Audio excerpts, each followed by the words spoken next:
captain's intel was good. Always is. The guy and his men have been using these tunnels to move through Verdansk unnoticed. He had the tunnels but no trains. Can you power them? If you buy me some time, yes. Well, whether you've been eagerly awaiting the arrival of the metro station since rumours emerged weeks ago, or you were just a few levels away from finishing the Season 5 Battle Pass before it disappeared forever, Season 6 is here, and it's a big one. We've got 7 of the biggest changes that have arrived with the newest 20 gig update, or 57 gig if you're a PC player. Is there a new skin on the Battle Pass as iconic as Iskra's Heart of Glass? Or guns with names as brilliant as Mortal Coil, Chupacabra and Johnny on the Spot? My name's Ellen, and I've got all the info you need, plus what it means for us all as we drop back into Verdansk.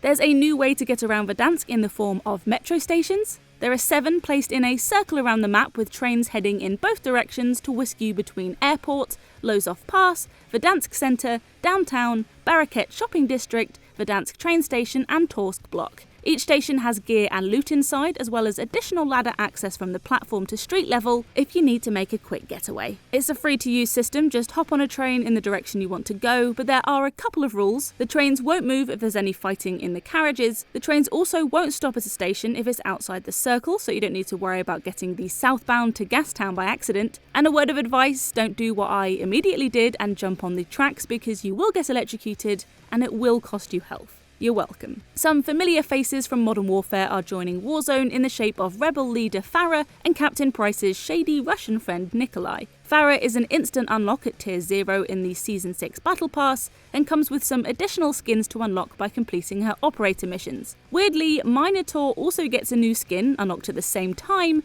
called Poloski, which is Russian for stripes, inspired by the character J12 that killed Farah's father in the Modern Warfare campaign.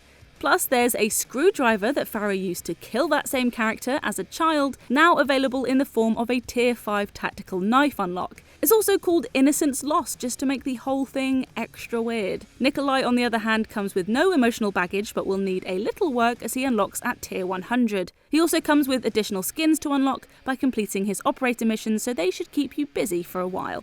Farah, Nikolai, and the terrifying face of her father's murderer, who is on the same team as Farah, by the way, aren't the only exciting things on the new Battle Pass. There are a couple of new interesting weapons to grab in the form of a silenced assault rifle and a bolt-action marksman rifle. There's also a whole new host of domino skins that give her a new look and a new finisher in the form of Edward the Bat, who I must say is already infinitely cooler than the poor unnamed Raven who would peck the eyes of foes in the Nevermore finisher. In arguably the most exciting addition to the Battle Pass, there are now war track music packs to unlock. If the sweet symphony of gunfire just doesn't do it for you, you can now get new songs to play at several levels in the Battle Pass, with tunes ranging from a Black Ops setlist for a heavy hit of nostalgia to an EDM playlist for a heavy hit of, EDM, I guess. As we said, with a new season comes new guns with snazzy new names. So far we've found the Dream Killer, a heavy assault rifle, another heavy assault rifle called the Invincible Arsenal, which might get you in trouble if you mispronounce it, and the Sworn Anemone. They're really going all in on the tongue twisters this season. Self-revives are every Warzone player's bread and butter, but now you can find that bread and butter in chests and on the ground in Verdansk, which is more appealing than it sounds, we promise. In terms of appearance, they look the same as medical syringes, which are still in play, but rather than taking up your tactical slot, they act the same as purchasable self-revives, which will be usable upon getting downed. Armoured Royale is a limited time mode which sees your team of 4 dropped into Verdansk and left in charge of an armoured vehicle, complete with a 50 cal turret and a personal buy station to upgrade armour, add heat resistant barrels and deploy trophy systems. Matches follow the standard Warzone format, but teammates can continue to respawn as long as their armoured vehicle is still in play. If you end up on the receiving end of another team's turret, you can repair your ride at one of several repair stations across the map. And if you lose it, you can buy your vehicle back. Just be careful, as without your truck, there are no respawns. Think Juggernaut mode, but instead of a Juggernaut suit, it's an armoured vehicle. And instead of other teams looking for Juggernaut suits, they all have armoured vehicles. And instead of buying your teammates back, you buy armoured vehicles. Multiplayer has gained 4 new maps in the form of Broadcast for 6v6 matches, Milester Tank Factory for 6v6 and 10v10, Station, which is currently playable in the face-off mode, and Verdansk Riverside for ground war.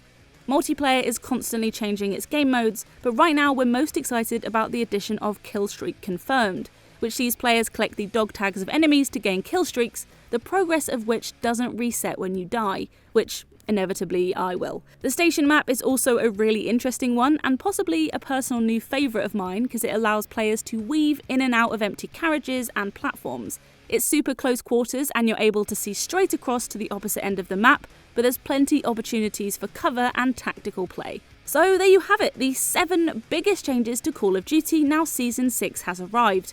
What are you most excited about from the new season? Will you be getting a season ticket for the Metro?